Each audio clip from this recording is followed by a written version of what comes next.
கர்த்தரின் பரிசுத்த நாமத்துக்கு ஸ்தோத்திரம். இயேசு திரளான கூட்டங்களில் போயிட்டுருக்கும்போது ஒரு கண் தெரியாத ஒரு குருடர் ரொம்ப நாளாக பிச்சை எடுத்துகிட்டு ஒரு இடத்துல இருக்கிறாரு.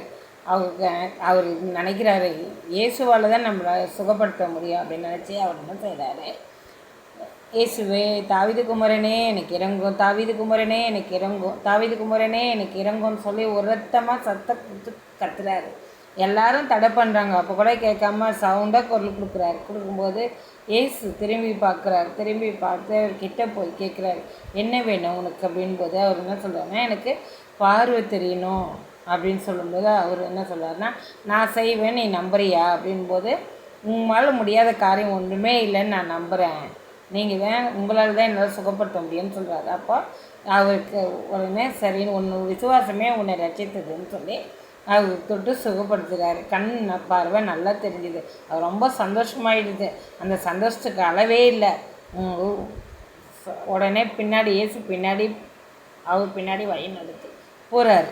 அதே போல் நாம் எத்தனையோ தடவை ஆண்டவர்கிட்ட எத்தனையோ நன்மைகளை பெற்றிருப்போம். ஆனால் அவர் பின்னாடி போகாத மாதிரி நாம் இருப்போமானால் இன்றைக்கு நாம் ஒரு முடிவு எடுத்து அவர் பின்னாடி நாம் செல்கிறவர்களாக நம்மை மாற்றிக்கொள்ளும்போது ஆண்டவர் நம்மை அளவில்லாமல் ஆசீர்வதித்து நம்முடைய பிள்ளையாக ஏற்றுக்கொள்ள அவர் வல்லவராக இருக்கிறார்.